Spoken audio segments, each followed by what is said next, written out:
Hello there, good evening, good morning, because it's still technically morning in Spain till we hit 2 p.m. and get the lunch in. Folks, thanks for being here. I know it's been a really intense couple of days. Awesome agenda, back-to-back cutting-edge content. And don't go anywhere because we're going to have a really interesting, I hope, candid, informative chat with two, I suppose, iconic investors from both sides of the Atlantic, doing really interesting things in the innovation space, taking a slightly different slant on the venture capital model. So there's some of the themes that we're going to touch on this morning, this midday chat.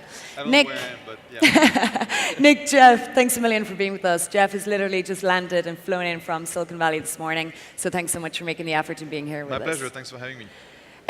Guys, so when we threw this chat together, you informed me that you actually started out in venture working together. Yes. At the same fund. We hide that, but yeah. Yeah? We did. Are you still talking? I Yes. love it, Jeff. That was fun memories. So can you just give us a little overview of, I suppose, where you both came from in terms of your investment experience and how you actually diverged then? Because I think you kind of went slightly different paths. You're both still in early stage, but slightly different models around VC in terms of what you're doing. Go for it. So we both started investing with Reuters Venture Capital, or Reuters Greenhouse as it was known early on back in 99, I guess we started. Yep. And it was an incredible story at Reuters, wasn't it? We were in the B round at Yahoo early on in phone.com, had some amazing wins, rode the roller coaster right up and then right down. And I think we lost almost as much as we made, didn't we, over the course of that whole journey. But it was an exciting ride. And so we worked together for a period of that, starting off in London, and then Jeff moved to the Valley. I went and worked with Jeff in the Valley for a little bit. I came back, Jeff stayed, and then we both went on to do our separate things after that. So I moved from Reuters to DFJ, where we were doing sort of classic Series A, Series B investing for 9 years. And then for the last year, I've been running Forward Partners. And so I've gone back very early stage again, and we are focused in the e-commerce sector, investing very early, so idea stage and late seed. And the thing we're doing a little bit different to other investors, where we're trying to innovate is by investing a lot more than other people to support our portfolio. So we have a large team of people, we have co-working space, all there to help our companies to have more success. Awesome. And so before we worked together at Reuters, I was an entrepreneur, did a startup in the financial services market, which was acquired by Reuters in 1993, and I did 7 years on the business side of Reuters as one of their main tech guys. And then I joined the fund in 2000 to be sort of the guy in Palo Alto because the team was in London. So spent 4 years there, and then in 2004 left the firm to start my own SOFTECH, which was one of the original sort of micro VCs in the Valley. Back in 2004, it was actually challenging for an entrepreneur to raise a seed round of $200,000 or $300,000, whereas now it's you can raise 2 or 3 million like that. So the landscape has changed quite a bit, and so 2004 started SOFTECH, did 3 years of super angel investing. Then in 2007 raised one of the first micro VC funds. It was a $15 million fund, and the comments at the time was that it was a stupid idea and no one would ever sort of do such a thing. There's now 150 micro VC funds in the Valley. And what we've done is we've essentially grown ourselves. We're a firm of 3 investment professionals. We just celebrated our 10-year anniversary, our 150th investment, and we're now investing out of our $85 million fund. Excellent. And we don't invest in Europe, before you ask. Excellent. No, congratulations on the relatively new fund as well, so it's a great achievement and milestone. Thank you. So both of you landed in the Valley around year 2000, right? So it must have been madness and a pretty chaotic place to be. So Nick, why did you decide to come back? I decided to come back because I wanted to live my life in Europe ultimately, and the thing with venture is that you can't do anything in a short period of time. So they wanted me to stay with Jeff and get our green cards together, but I was looking at that and I was thinking, okay, if I was going to stay in California and then come back to London, how long would I have to stay? And you have to make some investments, wait for them to exit, and so you're looking at 5 years minimum, probably 10 years really before you can come back. And then you come back to London, and most of your networks are in the Valley, and really, as a VC, you want local networks. So I made the decision to come back here. Sure. And what was the investment landscape in Europe at that point? Destitute. Wow. That was the nuclear winter, and so there were a bunch of people who'd raised funds. One of the sad facts, unfortunate facts about the history of European venture is people raised these funds in 1999, the bubble burst, and they'd only invested half of it before the bubble burst, and then so they were left with half of these big funds in a really difficult time where there weren't a lot of great companies, and so it was just really tough. Really tough, yeah. Bearing any resemblance to what's going on today?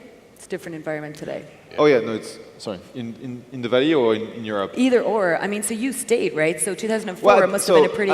I left France to never ever come back. So there was no notion of, let's do this gig as a VC. Essentially, I wanted to leave, and it just so happens that the opportunity that got me there was turning myself into a venture capitalist. And when I told my wife, hey, there is this great opportunity in Palo Alto, she was like, awesome, to do what? And what, to be a VC? And she looks at me and goes, you? Really? And so in 2000, after the bubble burst, and we landed in August of 2000, and it was already, sort of pretty grim. We went through this sort of trough, which was a nuclear winter in financing from 2001, 2002, 2003, and then things, slowly sort of perked up. And then in 2008, we had another financial crisis, and now it's really sort of pretty crazy. The amounts of capital which are raised by VCs and the amounts of capital which are invested by VCs. We're looking at, a record year, which will be the second largest year in terms of total dollars invested after 2000. So on the fund that you've just closed now, $85 million fund, do you think it's going to be an expensive vintage? I mean, do you expect to get value for money in the coming 3 to 5 years that you might have got in the last 3 to 5 years? There's certainly been, valuations in the Valley are much higher than they were, over the last 10 years, essentially. If you look at our average investment over the last year, it's been $850K, and we're trying to get between 7 and 10% of the companies that we invest in. And the reason why we don't really care about the valuations is that we're really sort of ownership focused, and so we just dial up the size of the investment to get what we want from the company. The problem is that the valuations, used to be in the 4 to 6 million post range, a couple of years ago, and now you're looking at 8 to 10 posts as being sort of the most common, and then, for the outliers, you're looking at 15 to 20 posts sometimes for seed stage companies. So have you raised a larger fund to be able to support the same number of companies as the previous fund? We actually are concentrating the portfolio. So Fund 2 had 65 investments, Fund 3 made 55 investments, and I reckon that Fund 4, over 3 years, will likely do 45 investments. Okay. Excellent. Awesome. Nick, just back to you. So you a long and pretty successful career with DFJ Esprit in London, right? And it's a referent fund. It's got a strong brand name, huge global network. One of your colleagues somewhere around here, Brian Caulfield's in the audience there. So we'll try and be nice about them, or not, right? So why did you jump ship? I mean, you were a very high visible partner there in London. Don't listen, Brian. Don't listen. serious player in the ecosystem, and you jump ship to dive into something completely different now. So 3 things maybe. First, I wanted to get early stage, and second, and DFJ is a $1 billion fund in Europe, and so it's just hard for them to do a lot of early stage stuff. And I was kind of trying to drag them earlier stage whilst I was there. I'm sure Brian recalls. And we did some earlier stage deals, but we couldn't really make it enough of a focus. So I wanted that. I wanted to get more sector focused, and again, that was difficult with a large fund. I wanted to find a way to add more value to the portfolio. That was the language I was using at the time, and that means kind of investing in people, and again, that was difficult for us. And then last but not least, it was time for me to run my own thing, right? I was keen to get out and be in charge of something. I think, I can completely sort of relate to that because at the end you see how a firm has a strategy and a philosophy and you respect, the founder and so on and so forth, but you want to do your own thing and do your own deals and have your own approach. And I think that what's been really remarkable over the last 10 years is that venture has been reinvented a couple of times over with brand new approaches and ways to build portfolios, whether it's concentrated or very large, like McClure, who does more deals than there are days in the year. It's pretty fascinating that if you look at all those funds which have, which started in 2006, 2007, they all have gone on to raise, the follow-on funds, larger funds, and so on and so forth, and everyone has a portfolio which is doing well. So that means that overall, that vintage, those cohorts of new funds have really nailed a new strategy when it comes to how to support entrepreneurs, pick them up at the earlier stage, and really bring them to more traditional VCs to fund them. So touching on that, how are you guys actually innovating right now? To me, it looks like, you came out and built a huge profile, right? And almost invented super angel funds and micro funds. And now you're getting larger and building larger funds, but it looks like a very traditional model. Mm-hmm. Are you innovating in terms of your business model? Is it still a 2-20 type split with LPs and fees? Or is it around the strategy that you were able to offer increasing value add because you're focused on a vertical?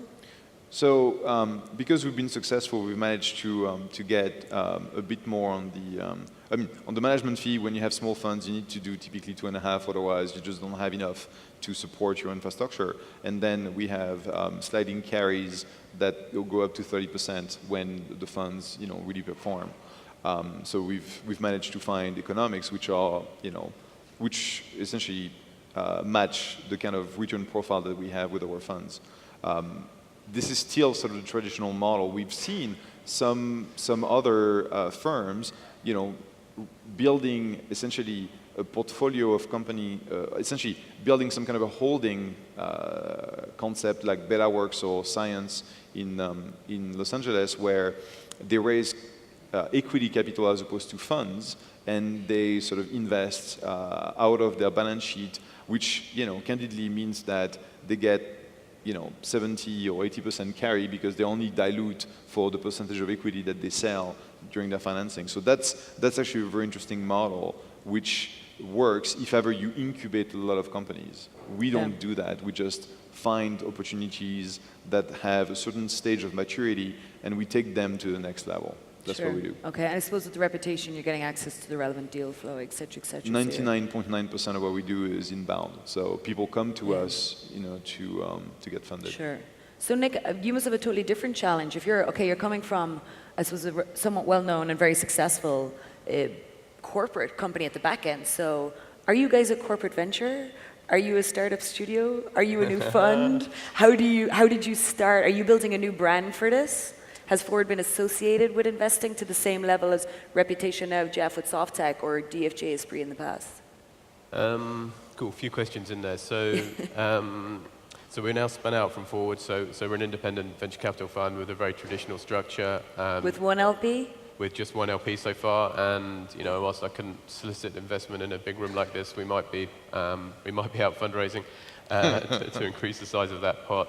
But that's the structure we have at the moment, and what starting with Forward and money from Forward has enabled us to do is innovate on that 2 and 20 model. So we're very much not a 2 and 20. If you look at our investment team, that does work out at about 2.5% of our management, of our assets under management. But then we're investing the same again, a little bit more actually, in supporting our portfolio. And so that's a big bet for us. And the bet is that by investing a lot of money in helping our companies rather than doing an extra deal or two a year, we'll get ourselves into better deals because great entrepreneurs will choose to work with us because of the help we provide. And ultimately, those companies should also go on to be more successful. And Forward were happy to take that bet. They were very brave, and now we've got a little bit of evidence that it's working, and we're taking that out to a wider audience. But the number one pushback I get is, wow, that's a lot of money you're spending. You'll never make it back. You're crazy. But, I'm kind of hopeful that we can get enough people to buy into the story and prove it out. So do you have to do like less investments? Do you got to do a more concentrated investing if you're more hands-on with these companies that you're working with? So we make 2 investments a quarter, one idea stage where we're very hands-on, and one late seed stage where we still help. We're still a product guy, particularly recruitment. Actually, we support late seed companies with very very strongly. So we do help those a little bit more than other investors are able to because we have the people who can help them. But one deal a quarter is these idea stage companies where we are extremely hands-on. So how much what's the difference in Sorry, I'm Go, gonna ask a please, question. please. What's the difference in terms of size of deals and how much you invest in a ID stage startup versus your late seed stage? What does that mean? So slightly complicated story. So the late seed stuff is not a million miles away from you. So 300k pounds for tip stakes in the 5 to 10% range. But the idea stage stuff is much riskier, and so we're still investing 250k pounds, but over the course of a year, and we tranche that. So you stage it. Okay. Yeah, and so the first investment is like an accelerator. It's that sort of amount of money, that sort of stake, and it lasts that long. But the whole idea is that if everything's successful, the second and third tranches just roll straight through. The entrepreneurs don't have to waste any time fundraising. And we've got a year to work with the company and build something of real value and get to a Series A. Makes sense. So somebody far wiser than we said, don't ever waste a good crisis, right? So I've been following macroeconomic disasters. So I left Spain in 2007, boom time, party time, awesome. Arrived in Ireland, coming into 2008, autumn of 2008.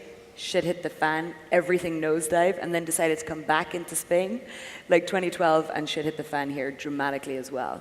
So we're seeing... Don't come to the US. I know, exactly. Beware, economic crisis following me.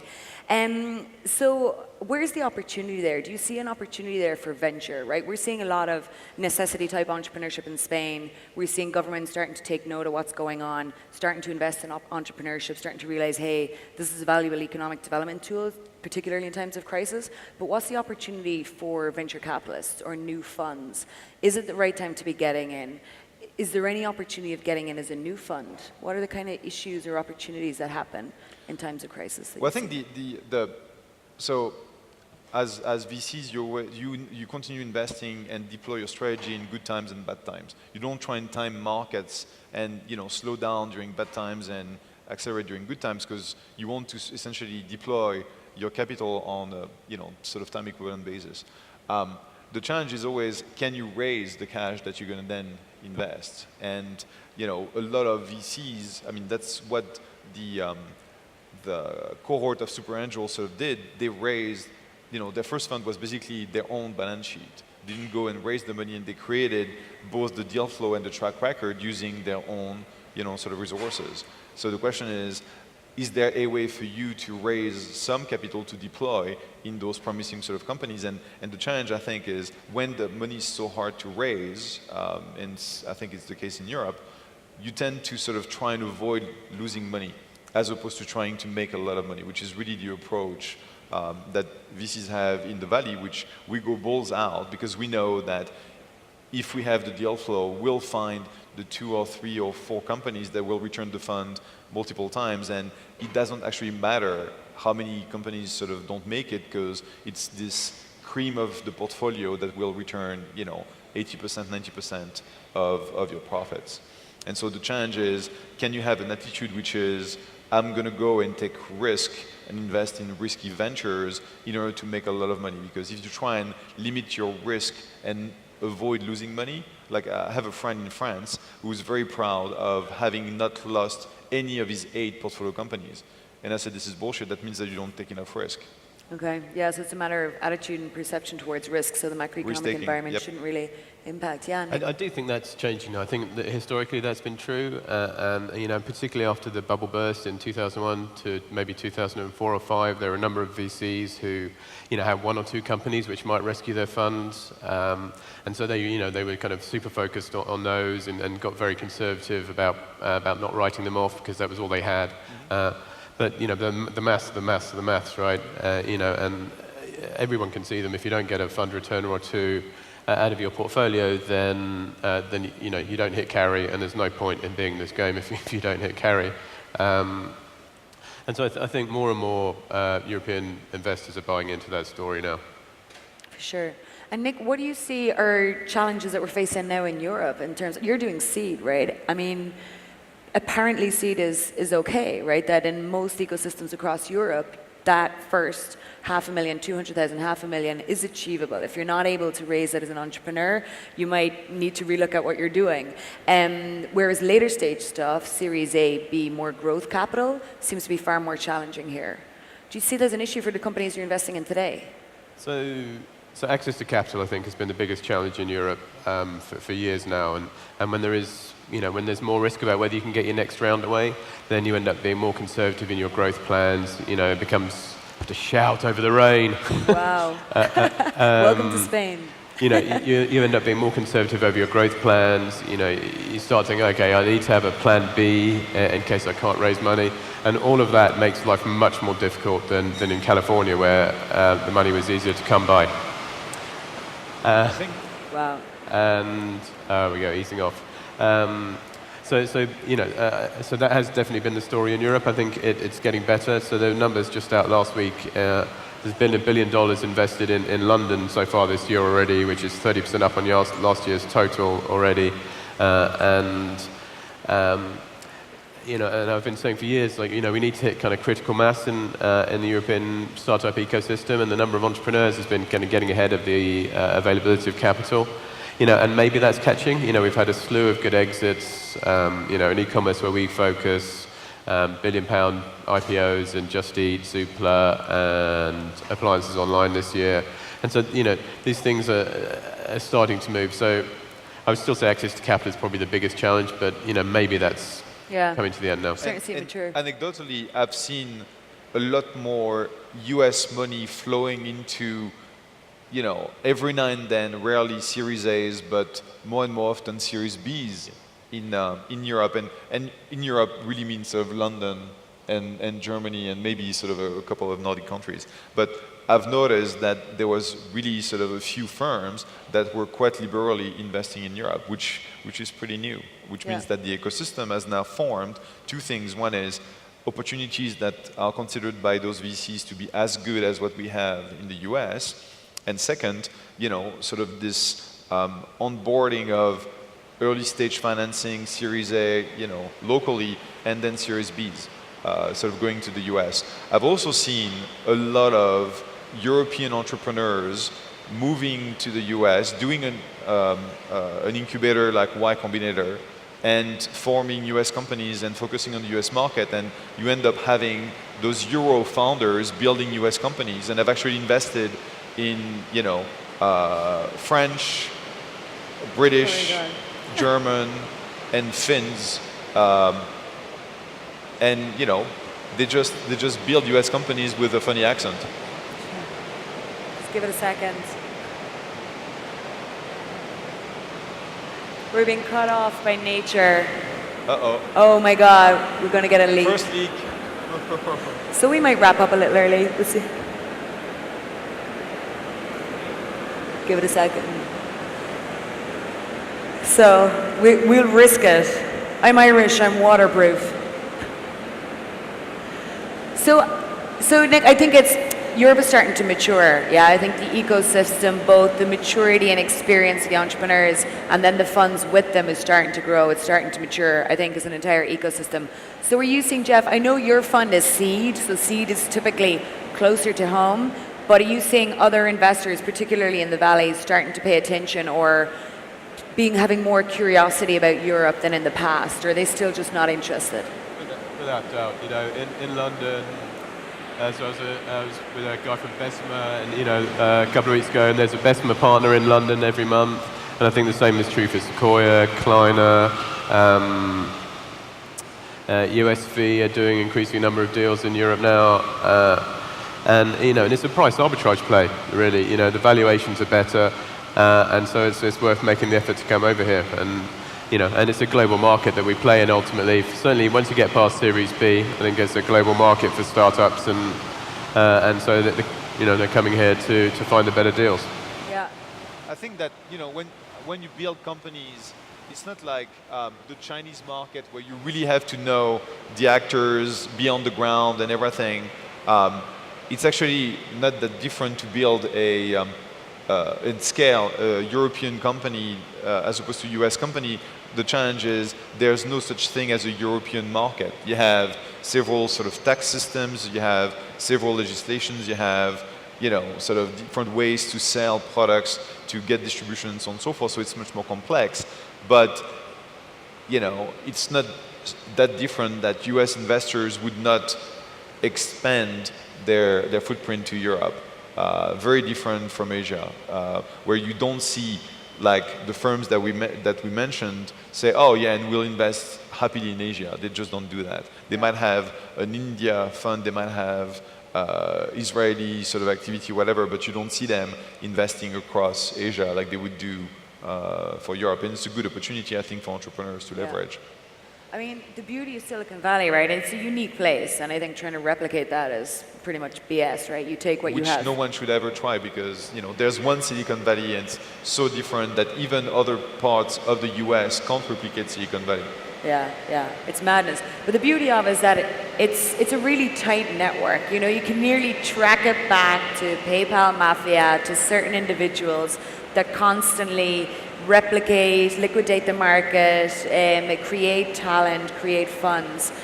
Do you see any way, Nick, of that happening in Europe, or for the next 10 years? Are we reliant somewhat on these US investors coming in to co-invest, having networks there, potentially having European exiting out to US companies? Do you think we're going to have that kind of cyclical environment where companies are built, seeded, and can get significant liquidity events in Europe? So I think so. I mean, there's two parts to it. There's where are the entrepreneurs coming from that are creating the next generation of amazing companies, and then there's where does the money come from. And the money equation is a simpler one to see how that's going to get resolved. There are a lot of institutional investors who take meetings with European VCs and refuse to invest in their funds at the moment, and they're just waiting to see good returns out of the existing crop of VC funds. And there hasn't been much capital in Europe recently, which means that valuations have been lower, and so the funds that have been investing over the last 5 years should deliver those good returns, and then the institutional money will start flowing, and will be less reliant on US VCs coming over to do those Series B rounds. So that's the one side. And then in terms of kind of what's the equivalent to a PayPal Mafia, we need more successes like PayPal to come before we really have that. In London we talk a little bit about the Love Film Mafia. Now Love Film was business we'd invested in at DFJ along with most of the other top VC funds in the end. Had a decent exit. But the founders from Love Film have gone on to, so Alex Chesterman founded Zoopla, Graves was founded by one of them. There've been a number. And so, you're starting to see it. It's not quite kind of Elon Musk and SpaceX yet, but again, you can see the building blocks. It takes some time. It's really sort of a case of success begets success. So the first generation of successful entrepreneurs will become board members, angel investors, and so on and so forth. And that's what will get the wheel to spin in Europe.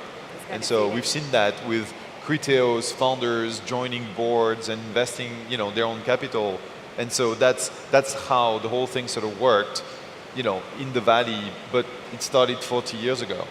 So, there's no notion of catch up, and you have to find your own way of building the ecosystem. But certainly, I've seen so much happening over the last 3 to 5 years that it's very promising. Yeah, for sure.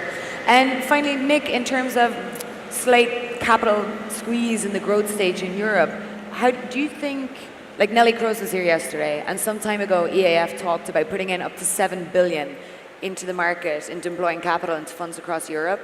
Do you see that and the role government plays in the different economies around Europe as a help or a hindrance in terms of what's going on? Sorry, I was afraid I missed that.